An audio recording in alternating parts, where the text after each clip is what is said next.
በወላይታ ሶዶ ከተማ በደረሰ የትራፊክ አደጋ የ5 ሰዎች ሕይወት ማለፉን የከተማው ፖሊስ አስታወቀ። ፖሊስ ከአደጋው መንስኤ ጋር ተያይዞ የማጣራት ስራ እያከናወነ የሚገኝ ሲሆን ዋና መንገድ ላይ የተተከለ ድንኳን የትራፊክ መጨናነቅ እንዲኖር በማድረግ ለጊዜው መንስኤ መሆኑን አመላክቷል። የወላይታ ሶዶ ከተማ ፖሊስ ጽሕፈት ቤት በዚህ አስከፊ አደጋ ሕይወታቸውን ያጡ ሰዎችን አስከሬን በመለየት ወደ ቤተሰቦቻቸው የመላክ ስራ መስራቱን ገልጿል። ዳግም አዴቦ በዝርዝር ያስመለክተናል። አምሯቸው በብዙ ሀሳቦች ተወጥሮ ካሰቡበት ለመድረስ ምርጫቸው ቶዮታ ሚኒባስ በተለምዶ አጠራር ዶልፊን ያደረጉት ተሳፋሪዎች መነሻቸው ከሐዋሳ ሲሆን መዳረሻቸው ደግሞ ወላይታ ሶዶ ነበር። ማልደው ጉዞ የጀመሩትና የዚህ አስከፊ የትራፊክ አደጋ ሰለባዎች ከመዳረሻቸው ከተማ ቢደርሱም ከውጥናቸው ሳይገጥሙ ከመንገድ ቀርተዋል። በሶዶ ከተማ በመርካቶ ክፍለ ከተማ ከጠዋቱ 1 ሰዓት ከ30 በግሼ መንደር በደረሰ የትራፊክ አደጋ የ5 ሰዎች ሕይወት ወዲያው ሲያልፍ በ9 ሰዎች ላይ ከባድና በ2 ሰዎች ላይ ደግሞ ቀላል ጉዳት ደርሰዋል። በዚህ አደጋ የዶልፊን ሹፌር ጨምሮ 4 ሰው ሕይወቱ ወዲያው ያለፈበት ሁኔታ ነበረ። ከአራቱ ደግሞ 3 ወንድና 1 ሴት ናች። ሴቷም ከአዋሳ ወደ ባለቤቷ ደግሞ ጂንካ ላይ ነው የሚሰራውና ወላይታ ላይ ተገናኝተው ሌላ ቦታ ለቅሶ ለመሄድ ነው እየጠበቃት በነበረባት ሰዓት ከቢና ውስጥ ነበረች እና ከተማውን ከደረሰች በኋላ ያው ከባሏ ጋር ሳትገናኝ መንገድ ላይ ልትቀር ትችላለች። የሶዶ ከተማ ፖሊስ ጽሕፈት ቤት የአደጋውን መንስኤ በማጣራት ላይ የሚገኝ ቢሆንም በእስካሁኑ የማጣራት ሂደት ግን የመንታ መንገድ አንዱ ረድፍ ለማህበራዊ ጉዳይ ተብሎ በተተከለ ድንኳን ዝግ መሆኑ በዋና መንገዱ ላይ መጨናነቅ መፍጠሩ መንስኤ ሆኗል። ከሐዋሳ ተነስቶ ወደ ሶዶ እየመጣ ያለ ዶልፊን ተሽከርካሪና ከበሮዳ የድንጋይ ከሰል ጭኖ የሚሄድ ሲኖትራክ ተሳቢ ነው። የዚህ አደጋ ሊከሰት የቻለው በከተማችን በተፈጠረው በሞት ምክንያት በመንገድ ላይ የተከለ ድንኳን አለ። ለዚህ ድንኳን ተብሎ በባለ አንድ አቅጣጫ መንገድ ላይ በአንደኛው መንገድ እንዲታለፍ ነው ትራፊኮች ምልክት አስቀምጠው ሲደመር ደግሞ ራሳቸው እያስጠነቀቁ ባለበት ወቅት ላይ ነው አደጋ ሊፈጠር የቻለው። የሶዶ ከተማ ፖሊስ ጽሕፈት ቤት የመንገዱን መጨናነቅ ተከትሎ በአካባቢው የትራፊክ ፖሊስ አስተናባሪዎችን ጨምሮ የጥንቃቄ ምልክቶችን ማስቀመጡን የገለጸ ሲሆን የአሽከርካሪዎች ጥንቃቄ ጉድለትና በተለይ ደግሞ ከማህበራዊ ጉዳይ ጋር ተያይዞ የሚፈጠሩ የሕግ ጥሰቶች ሌላኛው ለዚህ ሰቅጣጭ የትራፊክ አደጋ መንስኤ ተደርገው ተመዝግበዋል። አሽከርካሪ በእርግጥ አደጋው ከደረሰ በኋላ ነው ሰው ሁሉ የሚታመመው። ከመድረሱ በፊት ግን ራሱ መጠንቀቅ ያለበት አሽከርካሪ ነው እና ደርቦ በተተረርቦ የሄደ በደርቦ ማለፍ ደግሞ ለማለፍ የሚደረጉ ጥረቶች ከባድ አደጋዎችን እንደምናየው ያስከትላልና ተያይቶ እንደውም ቢሄዱ ኖሮ ችግር አልነበረም። ሌላ ተጨማሪ ነገሮች ላይ ሮጠን ሲንገባ ህይወትን ማዳን የሚያቅትበት ሁኔታ አለና በዛ ህይወት የሚያልፍበት መንገዶች አሉና አሽከርካሪዎች የሰው ህይወት ይዞ ነው የሚሄዱት ከእግዚአብሔር በታች። ይህም ህብረተሰብ ሹፌሩን አምኖ ነው የሚወጣውና ቢቻል ለሚያገለግሉት ህዝብ በኔ ሰበብ ሰው መሞት የለበትም የሚለውን ራዩን ይዞ በተረጋጋ መንገድ ቢሄድ ችግር የለውም። አደጋም ቢደርስ እንኳን የከፋ አይሆንም። ይህ ድንኳን ለለቅሶት የቆመው ድንኳን በአስቸኳይና በፍጥነት ብነሳ ኖሮ ይህ አደጋ ሊከሰት አይችልም። ስለዚህ ምንድነው ብዙውን ጊዜ ህብረተሰቡ የሚያየው የራሱን ችግር ብቻ ነው፣ ሌላ አደጋ እንደሚፈጠር እንደሚከሰት አቅም። ስለዚህ በዚህ ምክንያት ሁሌ ነው ከህዝቡ ጋር የሚንጋጨው። ስለዚህ በተለይ ወላይታ ሶዶ ከተማ ውስጥ የሚገኙ አጠቃላይ ማህበረሰብ ቀጣይም ቢሆን ጥንቃቄ ሊያደርግ ያስፈልጋል። ቢያንስ ከአቅም በላይ ከሆነ የመንገድ ትራንስፖርትም ሆነ የከተማ አስተዳደርን ካስፈቅዱ በኋላ በፍጥነት የሚነሳበት አጋብ ሊፈጠር ይገባል። ስለዚህ በሰው ህይወት ላይ የሚደርሱን አደጋ ለመከላከል እያንዳንዳችን የግላችን ሚና ልንጫወት ያስፈልጋል የሚል መልእክት ነው ያለኝ። የሶዶ ከተማ ፖሊስ ጽሕፈት ቤት በዚህ አስከፊ የትራፊክ አደጋ ህይወታቸውን ያጡ ሰዎችን አስክሬን በመለየት ወደ የቤተሰቦቻቸው የመላክ ስራ መስራቱ ተጠቁመዋል። በዓለም አቀፍ ደረጃ ፈጠራ ስራ ተወዳዳሪ ዜጋ ለመፍጠር በጽንሰ ሐሳብ የተቀመጠ እውቀትን ወደ ተግባር በመቀየር የማህበረሰብ ችግር ፈቺ ለውጥ ማምጣት እንደሚገባ ተገለጸ። ተማሪዎች ትምህርትን ወደ ተግባር በመቀየር ለማህበረሰባቸው ችግር ፈቺ ቴክኖሎጂዎችን በመፍጠር ተወዳዳሪ ለመሆን የሚመለከታቸው ሁሉ የፈጠራ ስራዎችን ማበረታታት እንደሚገባም ተመላክቷል። የፈጠራ ስራ ለሀገራችን ብልጽግና በሚል መሪ ቃል የመምህራንና ተማሪዎች ዞናዊ የሳይንስና ፈጠራ ስራዎች ውድድር አውደ ርዕይ በወላይታ ሶዶ ከተማ ተካሂዷል። ትሁን ዘለቀ ተጨማሪ ይዛበታለች። ሀገር በቴክኖሎጂ እንድታድግ ትምህርትን በተግባር የተደገፈ ማድረግ አስፈላጊ በመሆኑ የፈጠራ ስራ በትምህርት ቤቶች ቅድሚያ እየተሰጠ ይገኛል። በዚህም መሰረት በወላይታ ዞን የመምህራንና የተማሪዎች ሳይንስና ፈጠራ ስራዎች ውድድር አውደ ርዕይ በወላይታ ሶዶ ሁለተኛ ደረጃ ትምህርት ቤት ተካሂዷል። በአውደ ርዕዩ መክፈቻ የተገኙት የወላይታ ዞን የመንግስት ረዳት ተጠሪ አቶ መስፍን ቶማስ በፈጠራ ስራ ተማሪዎች በጽንሰ ሀሳብ የተማሩትን ወደ ተግባር በመቀየር ለማህበረሰባቸው የመፍትሄ አካል መሆን እንዳለባቸው ገልጸዋል። ዋናው ነገር ተግባር ቲዮሪን ወደ ተግባር ወይንም የንድፈ ሐሳብ እይታዎችን ወደ ተጨባጭነት መቀየር እንዴት ይቻላል የሚለውን በተመለከተ ህፃናት እንዲለማመዱበት ነው። በዚህ ሂደት ደግሞ የራሳቸውንም እውቀት ተጠቅሞ አዲስ የፈጠራ ክህሎት እንዲያሳድጉ ነው የሚፈልገውና ትልቁ ነገር የነበረውን ታሪክና ከዚህ በፊት ሰዎች ሰርቶ ያለፉበትን ብቻ ከመናገር መፍጠር እንችላለን የሚለው እኔም መስራት እችላለሁ የሚል አቅም ለማጎልበትም ነው። ሁላችንም ያለንበት ቦታ ድጋፍ ብናረግ የምንናገረውን ወደ ተግባር መቀየር እንችላለን። በፈጠራ ስራ ውድድሩ 46 መምህራንና 70 ተማሪዎች በአጠቃላይ 116 የተለያዩ ችግር ፈቺ የሆኑ የፈጠራ ስራዎች መቅረባቸው ተገልጿል። ተማሪ አሁን በአዲሱ የፍኖተ ካርታችን ስርዓተ ትምህርቱን ተግባራዊ ስናረግ እውቀትን ኪሎትንና አስተሳሰብን ሐሳብን በአመለካከትን አጣምረን ነው አዲሱ የስርዓተ ትምህርቱ የተቀረጸው። በስራና ፈጠራ ላይ የታከለ ትምህርት ከ11ኛ ክፍል ጀምሮ አሁን እየተሰጠ ነው። 11ኛ ክፍል ላይ 12ኛ ክፍል ላይ ተማሪዎች የተማሩትን ነገር በተግባር የሚያውሉበት የፈጠራ ስራ ላይ ታርጌት እንዲያደርጉ እየተደረገ ነው። ቴክኖሎጂ ጋር ከማስደገፍ አንጻር ትምህርቱን ደግሞ ከተለያዩ ከኢንዱስትሪ ስራዎች ጋር በማስተሳሰር ተማሪዎች የቃላት እውቀት ብቻ ሳይሆን የተግባር እውቀት እንዲኖራቸው ለማስቻል እርስ በርስ የሚማማሩበት መድረክ ተብሎ ዞን ደረጃ ላይ አቅጣጫ አስቀምጠን በከባድ ጥሩ ሂደት የሄድንበትና በጣም አስደሳች ሆኖ ያየንበት ሂደት እንደሆነ ለማወቅ ይችላል። በአውደ ርዕዩ የፈጠራ ስራዎቻቸውን ያቀረቡ ተማሪዎችና መምህራኖችም የሳይንስ ትምህርትን በተግባር በመቀየር ለማህበረሰባቸው ችግር ፈቺ ቴክኖሎጂን ማቅረባቸውን አስታውቀዋል። ይሄ በቆሎ መፈልፈያ ነው። በቆሎ መፈልፈያ የሚሰራው እዚህ ጋር ሰንሰለቶች አሉ። እዚህ ውስጥ እንግዲህ በሚዞርበት ጊዜ ላይ ሰንሰለት አለ። ውስጥ ላይ በቆሎን ይገርፋል። እየገረፈ ሲመጣ በቆሎ በዚህ ወጥቆ የወረደ በቆሎ ደግሞ በዛ ጋር ነው የሚወርደው። ለዚህም ማቴሪያል የተወዳደቀ ማቴሪያል ከሰፈር አገተን ነው የሰራ ነው።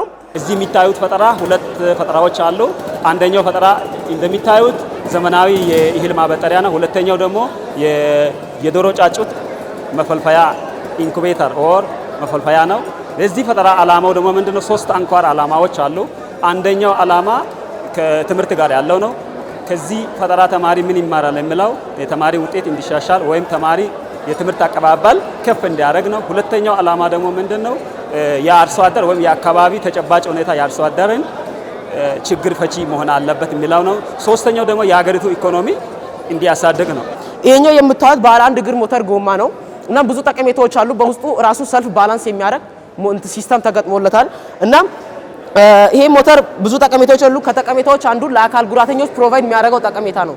ለአካል ጉዳተኞች እንዴት ነው ጠቀሜታ ፕሮቫይድ የሚያደርገው ካልሽኝ፣ ለምሳሌ አካል ጉዳተኞች አይታችሁ እንደሆነ የሚጠቀሙ ሞተር በጣም ትልቅ ነው። ጎማው ስፋቱ ባለ 3 ጎማ ነው። የጎማ ብዛቱ አለ ትልቅ ነው፣ ሰፊ ነው። ስለዚህ ይሄኛው ሞተር የጎማ ብዛት ይቀንሳል አንደኛ።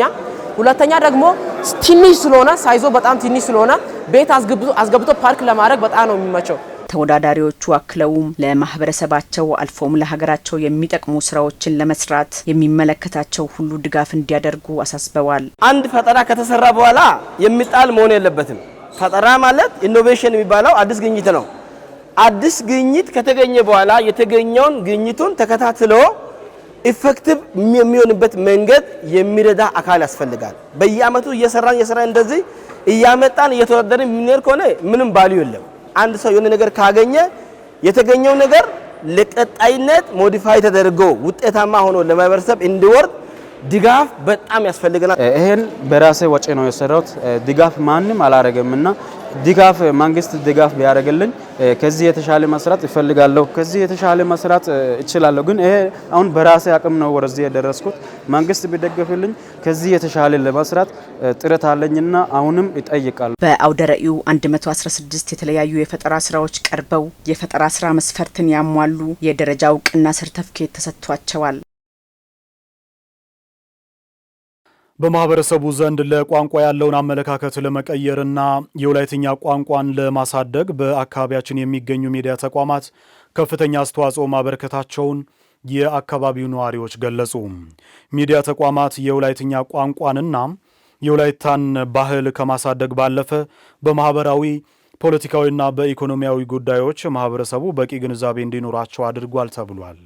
ወላይትኛ ቋንቋ በዞኑ የሥራ ቋንቋ ሆኖ እንዲያገለግል በወላይታ ዞን ምክር ቤት ተወስኖ የነበረ ቢሆንም በአግባቡ ተግባራዊ ያለመሆኑ ለቋንቋው እድገት ተጽዕኖ ሊያሳድር ይችላል የሚል ስጋት እንዳላቸው አስተያየት ሰጪዎቹ ገልጸዋል።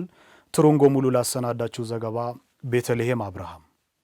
አንድን አገር ብሎም የብሔር ማንነትን ከሚገልጹ ነገሮች አንዱ ቋንቋ ነው። ይህ የማንነት መገለጫ መግባቢያ የሆነው ቋንቋን ለማሳደግ ደግሞ የሚያስተምሩ ተቋማት የሚወራበት ስፍራም አስፈላጊ ነው። በወላይታቶ ዶና መረጃዎችን የሚያሰራጩ የተለያዩ የሚዲያ ተቋማት መከፈታቸውም ወላይታቶ ቋንቋ ከመማሪያ አንድም ቋንቋነት ባሻገር የሚዲያ ቋንቋ መሆን መቻሉ የበለጠ እንዲያድግ አድርጎታል። በዋናነት ቋንቋው እነዚህ የተለያዩ ሚዲያዎች ከመጡና በህብረተሰቡ በዚህ በብሔረሰቡ ቋንቋ ህብረተሰቡ አርሶ አደሩም የከተማ ነዋሪውም የገጠሩም መስማት በሚችልበት የራሱ በሆነው ቋንቋ ትምህርቱም ሲቀርብ ሌሎችም በሚዲያ የሚቀርቡ ነገሮች ሲቀርቡ በራሱ ቋንቋ ከመስማት የተነሳ በጣም ተጠምቶ ጓግቶ ፕሮግራሙን መከታተል ጀመረ።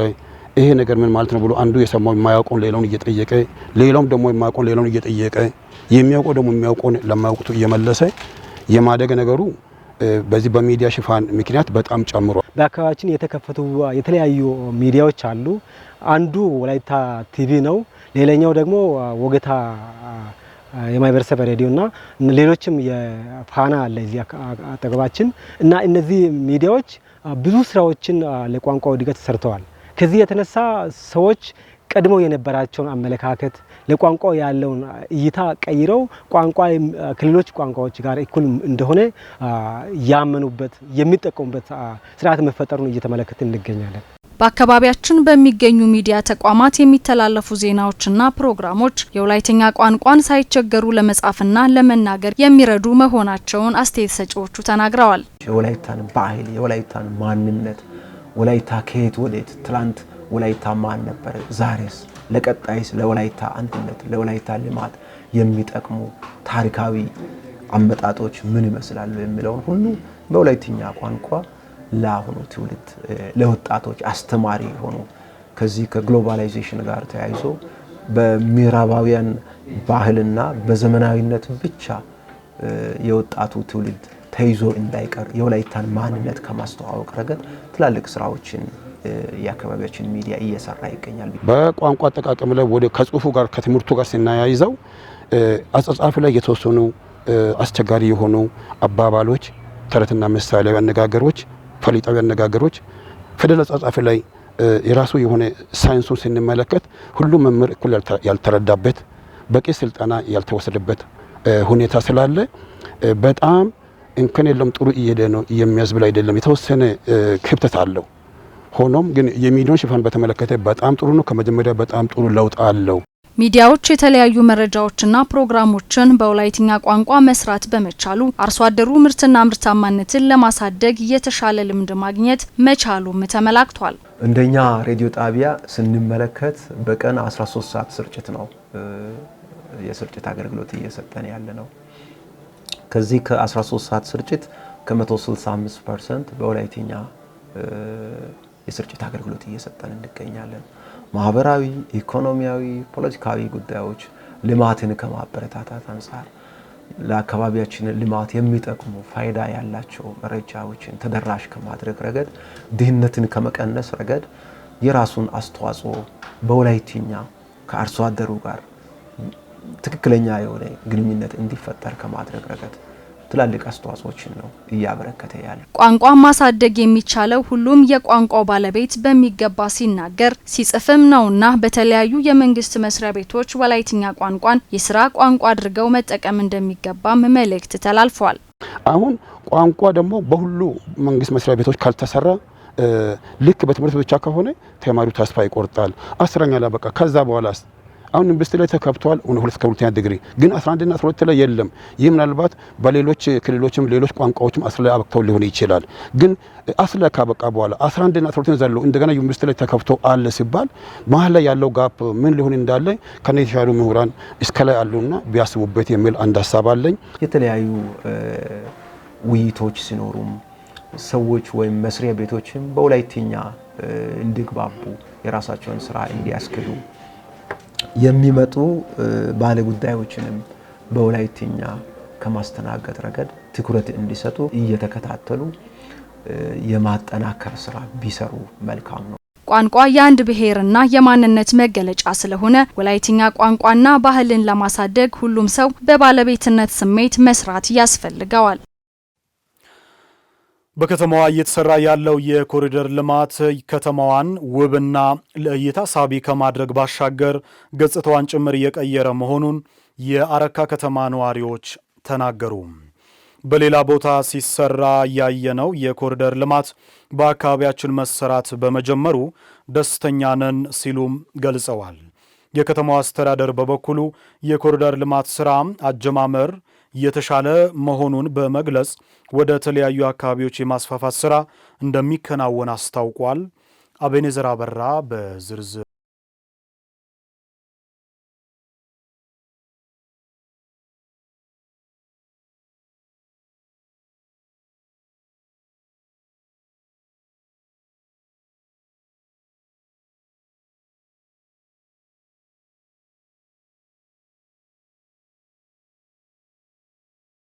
አረካ ከተማ ነው የምንገኘው። አረካ ከተማ በሰሜናዊ በወላይታ በኩል ነው የምትገኘው። እቺ ከተማ ከጊዜ ወደ ጊዜ እድገቷ እየተፋጠነ ይገኛል። እድገቷም ለማረጋገጥ ደግሞ የከተማይቱ አመራሮች እንዲሁም የከተማይቱ ነዋሪዎች ተባብረው እጅ ለእጅ ተያይዘው በርካታ ስራዎችን እየሰሩ ይገኛሉ። ከዚህ ውስጥ አንዱ ደግሞ ምንድነው የኮሪደር ልማት ነው። የኮሪደር ልማት በአረካ ከተማ ላይ ምን ይመስላል ስራው የሚለውን ከአረካ ከተማ ከንቲባ ኢንጂነር ጥበቡ ሳሙኤል ጋር ሆነን ከተማይቱ ውስጥ እየተሰሩ ያሉ የኮሪደር ልማት ስራዎችን እየጎበኘን እያየን ያለ ነው።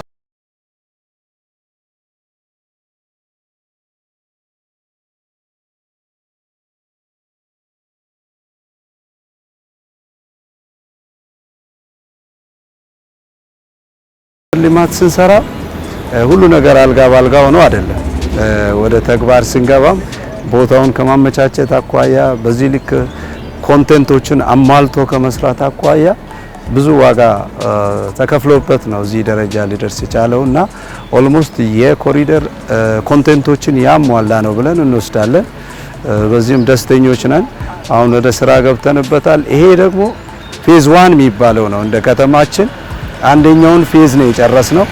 ሌላኛው ፌዝ 2 ደግሞ አሁን የሚቀጥል ነው የሚሆነው ማለት ነው።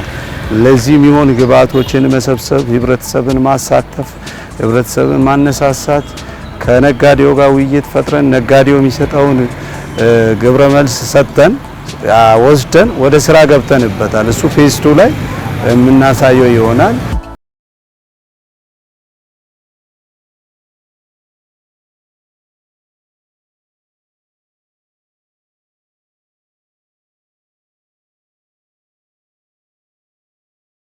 ናችሁ ይሄንን ከማስረከብ አንፃር ያሉ ነገሮችን ለወጣቶች ኦኬ አይ ደስ ይላል። አሁን ኦልሞስት ይሄን የመሰለ ትልቅ ኢንፍራስትራክቸር ነው የሰራነውና ይሄንን ደግሞ በአግባቡ ለህብረተሰባችን አፖርድ ማድረግ ማስረከብ አለብንና ለዚህ ኢንተርፕራይዞችን አደራጅተናል። ስራ እድል ፈጠራ ላይ ልጆች ተደራጅተው ወደዚህ ይገባሉ ማለት ነው።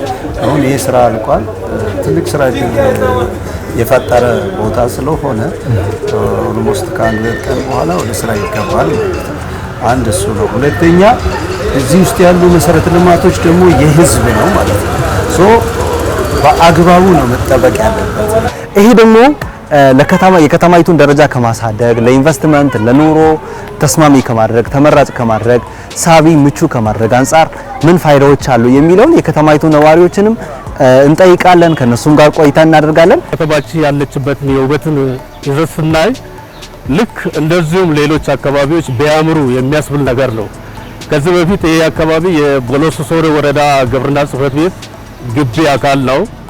ይሄ አካባቢ በኮሽም በተለያዩ ቢሳና እንጨቶች ባረጁ እንጨቶች የከተማው ውበት እጅግ በጣም በሚያስቀይሙ እንጨቶች የተካለለ ቦታ ነበረና እንደዚህ ማራኪና ሳቢ ውብ ሆኖ ሲገኝ እጅግ በጣም የሚደንቅ የሚገርም ነገር። ኮሪደር ልማት በጠቅላይ ሚኒስትር ኢኒሼቲቭ ሌሎች አካባቢ አዲስ አበባ ሌሎች አካባቢ ሲጀምር እጅግ በጣም ተማርከን ነበርን። ማለት እንደ ወጣት ይህ ነገር ወደኛ አካባቢ ቢመጣና እኛ አካባቢ እንደዚህ አይነት ኮሪደር ልማቶች ለህዝባችን ቢሰራ ብዬ በጣም ሲመኝ ነበርና እንደዚህ ውብ ማራኪ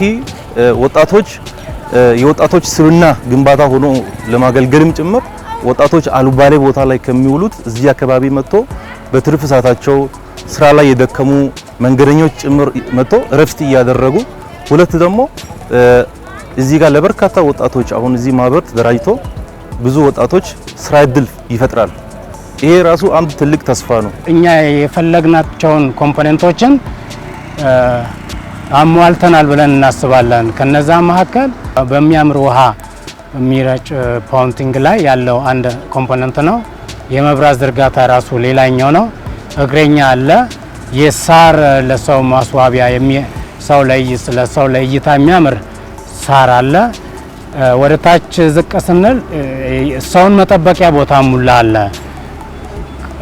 ከመንገደኛ ሰው ሌላን ሰው እየጠበቀ የሚቆይበት ቦታ አለ። ስናክ ሃውሱ አለ። በትልቁ ስናክ ሃውስ ሰው የሚመገብበት ሻይ ቡና ሰው